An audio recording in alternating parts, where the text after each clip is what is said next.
Welcome to our channel. If you enjoy stories of honor, loyalty, and legendary tales from history, please consider subscribing and hitting the notification bell to stay updated with our latest content. Today, we bring you the complete and detailed story of one of the most remarkable tales of samurai honor and revenge from feudal Japan, the Winter Vendetta. A Tale of the 47 Ronin. Part 1. The Dishonor at Edo Castle. In the year 1701, the 14th year of the Jinroku era, Japan was a nation at peace, governed by the iron will of the Tokugawa shogunate. It was a world of profound stillness, a society bound by a rigid and intricate code of honor, etiquette, and law. In this world, a misplaced word or a moment of uncontrolled temper could shatter a man's life, his family's future, and the honor of his clan. The sword, the soul of the samurai, was to remain sheathed. The true battlefield was one of ceremony and political subtlety. It was in this gilded cage of protocol that Lord Asano Naganori, the young daimyo of the AKO domain, found himself trapped. Asano was a man of integrity, raised in the rustic virtues of the provinces. He was earnest, perhaps to a fault, and possessed a deep reverence for the code of Bushido, the way of the warrior. He had been given a temporary, but highly prestigious court appointment to host an imperial envoy at Edo Castle, the seat of the shogun's power. To navigate the labyrinthine complexities of court ceremony, a mentor was assigned to him. This mentor was Lord Kira Yoshinaka, a powerful, high-ranking official and the shogun's master of protocol. Kira was everything Asano was not. He was a creature of the court, arrogant, venal, and utterly consumed by his own importance. He viewed the elaborate rituals not as a matter of honor, but as an opportunity for personal enrichment. He expected lavish gifts or bribes from the provincial lords he was assigned to teach. Lord Asano, a man of simple, direct honor, found this practice repugnant. He refused to play Kira's game of subtle extortion. In response, Kira subjected Asano to a campaign of relentless public humiliation. He treated the young daimyo like a clumsy country bumpkin, openly mocking his manners, correcting him with condescending sarcasm, and providing him with incomplete or incorrect instructions designed to make him appear foolish before the court. Day after day, Asano endured the insults, his face a stoic mask hiding a simmering cauldron of rage. His chief retainer and advisor, Oishi Kuranosuke, a wise and respected samurai, cautioned his lord to maintain his composure. In Edo Castle, patience was a samurai's strongest armor. But on the 14th day of the third month, Asano's armor finally cracked. In the great corridor of pines, Kira unleashed a final, cutting insult, calling Asano a country boor with no manners. In that moment, something inside the young lord snapped. The centuries of warrior blood in his veins screamed for retribution. Forgetting where he was, forgetting the absolute prohibition against drawing a weapon within the castle walls, he drew his wakizashi, his short sword. "This I have borne," Asano cried, his voice choked with rage. He lunged at Kira, slashing him across the face and shoulder. Before he could strike a killing blow, court officials wrestled him to the ground. The act was catastrophic. Drawing a sword in the shogun's palace, regardless of the provocation, was an unforgivable crime. The verdict was delivered swiftly and with merciless finality. Lord Asano Naganori was ordered to commit seppuku, ritual suicide, that very day. His vast domain of AKO would be confiscated by the shogunate. His family line was to be dissolved. As he knelt on the white tatami mats, preparing for his final act, his only regret was that he had failed to kill Kira. With his last breath, he composed a death poem. More than the cherry blossoms, inviting a wind to blow them away, I am wondering what to do with the remaining spring. With that, he made the cut, and his life and honor were extinguished. The news fell like a thunderbolt upon his retainers in the AKO domain. Overnight, 300 samurai had become Ronin Masterless, drifting men, the lowest rung on the samurai social ladder. Their world had been destroyed. Their lord was dead. Their homes were gone, and their purpose in life had been erased. According to the strict laws of the shogunate, the matter was closed. They were to disperse and find new lives. But for a dedicated core of these men, the matter was far from closed. Their lord had been driven to his death by the arrogance and corruption of one man, Kira Yoshinaka. While Asano had been forced to die, Kira, who had provoked the incident, had received no punishment at all. The scales of justice were grotesquely imbalanced. In the hearts of these loyal men, a new purpose began to smolder.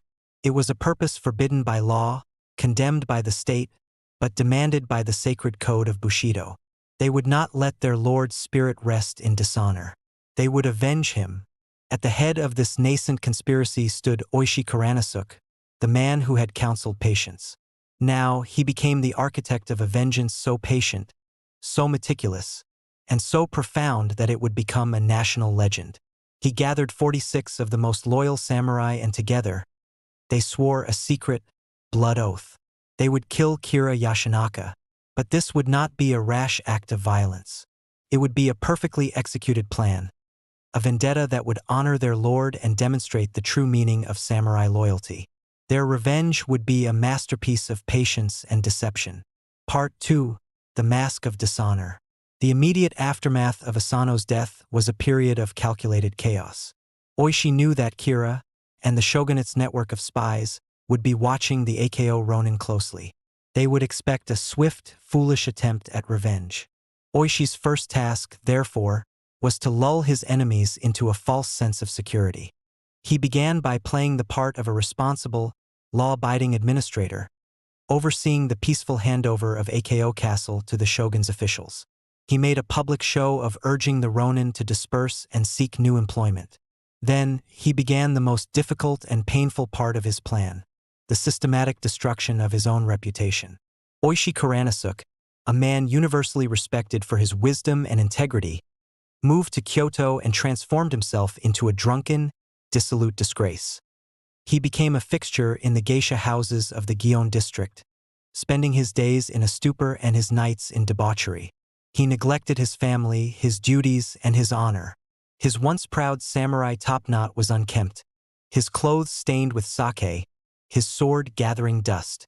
He stumbled through the streets, an object of public ridicule. The other 46 Ronin followed his lead, melting into the fabric of Japanese society. They cast aside their two swords, the very symbol of their samurai status, and took up menial trades. They became carpenters, merchants, and monks. One, to gain access to the plans of Kira's heavily fortified mansion in Edo, went so far as to marry the daughter of the architect who had designed it. They became invisible, their desire for revenge hidden beneath a mask of mundane, dishonorable lives. The deception was a form of slow, agonizing torture. Oishi's performance was so convincing that it broke his family's heart. His loyal wife, unable to bear his shameful behavior, agreed to a divorce so as not to be tainted by his disgrace. It was a secret, painful sacrifice they both made for the cause. The most famous incident of his feigned disgrace occurred one evening in Kyoto. As Oishi lay in a drunken stupor in the street, a samurai from the Satsuma domain happened upon him. Disgusted to see a man who still bore the appearance of a samurai in such a pathetic state, the Satsuma warrior berated him, kicked him, and spat on his face. Oishi did not react. He simply endured the humiliation, another layer in the thick cloak of dishonor he was weaving around himself. Kira's spies reported all of this back to their master in Edo. Lord Kira, who had been living in a state of high alert, his mansion fortified and his guard doubled, slowly began to relax. Oishi Kuranosuke was clearly a coward, a broken man incapable of avenging his dead lord. The other Ronin were scattered and leaderless. The threat had passed. Confident in his safety, Kira sent away half of his guards and returned to his life of courtly luxury. This was the news Oishi had been waiting nearly 2 years to hear. The deception had worked. The enemy's guard was down. The time for waiting was over. The time for the vendetta had come. Secretly, he dispatched messages to the scattered Ronin. One by one, they abandoned their new lives and began the clandestine journey to Edo. They were no longer merchants and monks. They were once again the loyal samurai of the AKO domain. Their purpose rekindled, their swords sharpened. In a hidden safe house in the capital, The 47 men gathered for the last time, their faces grim and resolute in the flickering candlelight. They reviewed the detailed plans of Kira's mansion. They assigned their roles. They reaffirmed their blood oath. They knew they were marching towards their own deaths, but they would go with their honor restored, their duty to their lord finally fulfilled. Part 3. The Vendetta in the Snow. On the 14th day of the 12th month, in the year 1702, a heavy snow began to fall on the city of Edo. The city grew quiet, the blanket of white muffling all sound. It was the perfect night for a ghost story to come to life. Inside his mansion, Lord Kira Yoshinaka hosted a lavish tea party, blissfully unaware that 47 phantoms were converging on his home. Dressed in simple, dark firefighters' uniforms to avoid suspicion, the Ronin moved silently through the snow-filled streets. They carried not just swords but grappling hooks, rope ladders, and bows. They were a small, disciplined army, every man knowing his part in the deadly symphony to come. At the agreed-upon hour, just before dawn, a single drumbeat sounded, the signal to attack. The assault was swift and brutally efficient.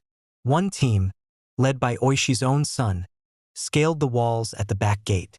The main force, led by Oishi himself, smashed through the front gate. The sleeping guards in the gatehouse were overwhelmed in an instant. The mansion erupted into chaos. Kira's remaining retainers, awakened from their sleep, grabbed their swords and rushed to defend their master. But they were no match for the Ronin. The attackers were driven by 2 years of suppressed rage and a sacred purpose. They fought with a cold, deadly precision, cutting down anyone who stood in their way. Oishi had given strict orders. No harm was to come to women, children, or non-combatants. Their target was one man alone. They swept through the mansion, room by room, searching for their quarry. But Kira was not in his chambers. A cold knot of fear formed in Oishi's stomach. Had he escaped? They searched the house, their lanterns casting long, dancing shadows on the paper screens. They found his bedding still warm. He was here somewhere. Finally, one of the Ronin noticed a small, hidden courtyard. In it was a shed used for storing charcoal. Investigating, they were attacked by 2 of Kira's men. After cutting them down, they peered into the shed. Huddled in a corner, hidden behind a pile of firewood, was a figure dressed in fine silk pajamas. He was trembling, a picture of pathetic fear. They dragged him into the light. The scar on his forehead, a gift from Lord Asano's blade nearly 2 years earlier, was unmistakable. It was him. Oishi Kuranosuke knelt before his lord's sworn enemy. In a gesture of profound, final respect for the protocol Kira himself had so cherished, Oishi explained who they were and why they had come. He then respectfully offered Lord Kira the opportunity to die with honor, to commit seppuku with the very same wakizashi that Lord Asano had used. Kira, speechless with terror, refused to take the blade. He would not even answer. Seeing that the man had no shred of samurai honor left in him, Oishi gave the signal. Holding Kira down, Oishi drew his own dagger and, with a single clean stroke, severed his head. The vendetta was complete. They extinguished the fires in the mansion to prevent them from spreading, and then the 47 Ronin, carrying Kira's head in a bucket, marched out into the snowy dawn. They walked in a silent, orderly procession through the streets of Edo, a city now waking to the astonishing news of their raid. No one dared to stop them. Their destination was the Sengaku-ji temple, the final resting place of their master, Lord Asano. There, they washed Kira's head in a small well and laid it, along with the dagger that had ended his life, upon their lord's tombstone. One by one, they knelt, burned incense, and prayed, their long and painful duty finally discharged. Then, having fulfilled their vow, they calmly turned themselves over to the temple authorities, fully prepared to accept the consequences of their actions. The shogun and his government were faced with a profound dilemma. The Ronin had committed multiple capital crimes, forming a conspiracy, attacking a high-ranking official's home in the capital, and murder. The law demanded their execution as common criminals. However, their actions exemplified the very essence of Bushido loyalty, courage, and sacrifice. the moral bedrock upon which the shogun's own power rested. To execute them as criminals would be to condemn the very virtues the samurai class was supposed to embody. After weeks of deliberation, the shogun delivered his verdict, a masterpiece of political and moral compromise. The Ronin were found guilty and sentenced to death. However, they would not be executed. They would be granted the high honor of committing seppuku, allowing them to die as true samurai, not as criminals. And so, on the 4th day of the 2nd month, 1703, 46 of the Ronin, the 47th had been sent as a messenger knelt in 4 separate temple courtyards and, one by one, calmly and honorably took their own lives. They were buried at Sengaku-ji, their graves arranged in a silent, eternal guard around the tomb of the master they had served so faithfully in life and in death. Their story became an instant legend, a national epic known as Chushingura. They had achieved a vengeance far greater than the death of one man. Their meticulous, patient, and honorable vendetta had restored their master's honor, immortalized their own, and carved their names into the soul of Japan as the ultimate embodiment of loyalty and the samurai spirit.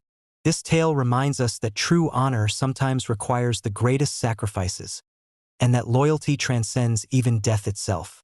The 47 Ronin showed us that patience, when combined with unwavering purpose, can achieve what hasty action never could. Their story continues to inspire people around the world, demonstrating that the principles of honor, loyalty, and justice are timeless and universal. Thank you for listening to this complete legendary tale. If you enjoyed this detailed story of the 47 Ronin, please like this video, subscribe to our channel, and let us know in the comments what other historical legends you'd like to hear about. Until next time, remember that honor and loyalty are timeless virtues that inspire us across the centuries.